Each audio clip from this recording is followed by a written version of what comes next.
Welcome to Esoteric Thoughts.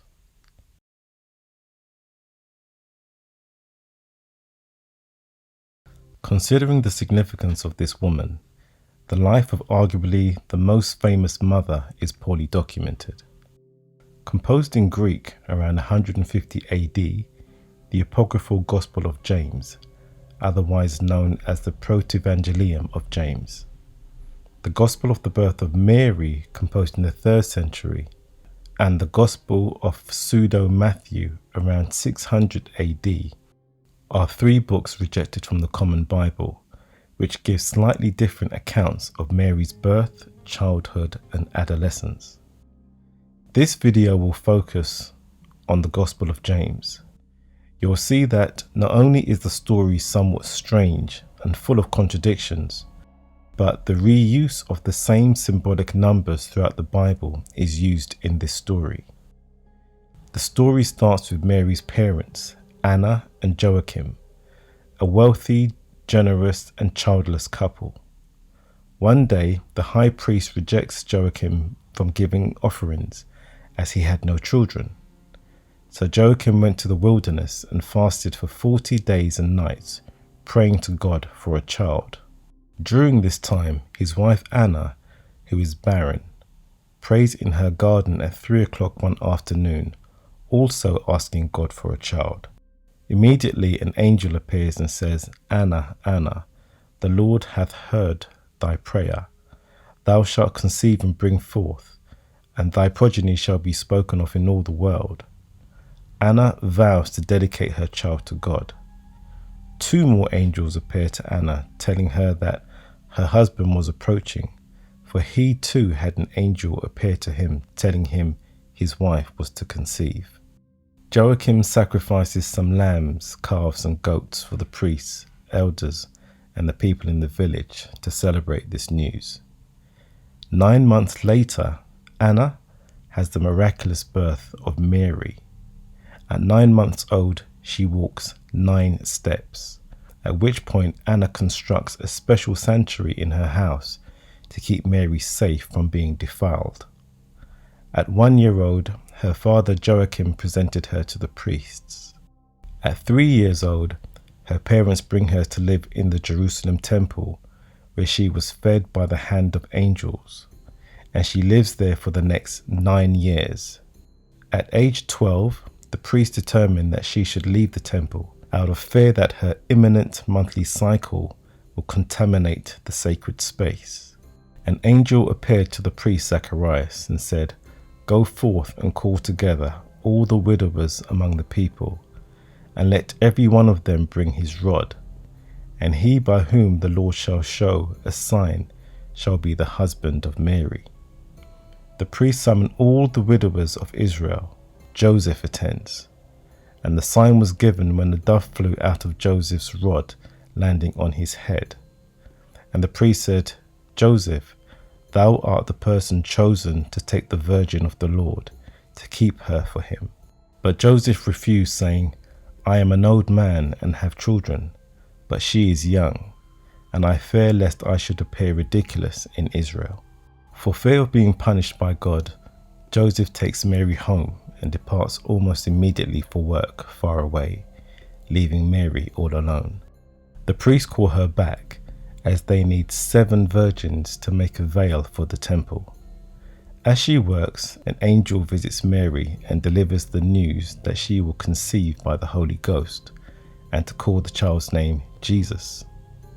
Mary then visits her cousin Elizabeth, who is 6 months pregnant with the baby John the Baptist. This is also a miraculous birth, as Elizabeth was barren and she is very old in age. Mary is now 14 years old when a horrified Joseph returns home to find her 6 months pregnant. He questions who deceived him and got his virgin wife pregnant while he was away working. That night an angel appeared to Joseph in a dream, telling him it was the Holy Ghost who got her pregnant, and she will conceive a son to be called Jesus, who will save his people from their sins. Joseph and Mary were called before the high priest to explain her pregnancy, and Joseph was subjected to a lie detector test by drinking holy water, which would prove Joseph was telling the truth about not impregnating Mary. He passed the test and they returned home vindicated. The census of Caesar Augustus summons all Jews to be taxed, and while Mary, Joseph and Joseph's sons are on their way to Bethlehem to register, Mary goes into labor. Joseph leaves her in a cave with his sons and goes out in search of a Hebrew midwife. While he is searching, Joseph strangely sees everything around him standing still.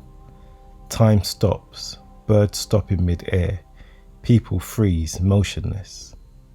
He eventually finds a midwife and they return to the cave just as a bright cloud overshadowed the cave. The cloud suddenly lights up intensely, gradually fading to reveal Mary breastfeeding the baby Jesus. The midwife left the cave and tells a woman named Salome about the virgin's birth.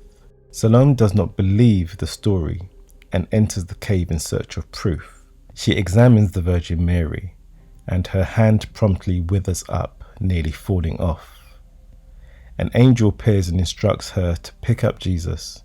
When she does, her hand is healed, and she departs telling everyone about the birth.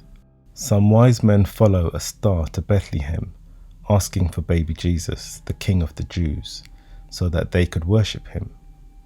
King Herod hears about the wise men and sends them to find Jesus and report back. They follow the star, which leads them to the cave where they present their gifts. An angel warns them not to return to Herod, so they depart straight home, which enrages Herod when they do not report back, and he orders the slaughter of all infants 2 years old and under. Mary, fearing the worst, wrapped Jesus and laid him in a manger, for there was no room in the inn. Mary's cousin Elizabeth took her baby son, John the Baptist, to hide him in the mountains, and are saved miraculously when a mountain opens up and offers them shelter, and they are guarded by an angel. Elizabeth's husband, Zachariah, is murdered for failing to disclose the location of his son, John the Baptist, and when the people hear of it, they begin to mourn for 3 days. Like the Gospels, the authors of these non-canonical books are unknown, and while there are many differences and contradictions across and within the Gospels and these non-canonical books, the aim is the same: to assert the perpetual virginity of Mary. In the Gospel of Pseudo-Matthew, chapter 8, Joseph suggests that one of his sons marry Mary, as he is really old, and Mary is younger than his own grandsons. Whilst the Gospels of Matthew and Luke clearly show contradictions between them regarding the birth of Jesus, these non-canonical books add to the confusion and contradictions in the life of the Virgin Mary and Jesus. In the Quran, the stories of the Virgin Mary and the rebirth of Jesus are similar to those of the Protevangelion, but Islam dismisses her perpetual virginity after the birth of Jesus due to cultural Islamic ideals of women as wives and mothers. There are so many variations in this religious story, primarily because these stories are not literal. They are a composition of stories by different authors trying to construct a religious agenda. The text has little or no historical value in terms of the actual events it reports, but it does provide a fascinating window into the piety of late 2nd century or early 3rd century Christianity and Catholicism. We will explore more non-canonical books in future videos. Thank you.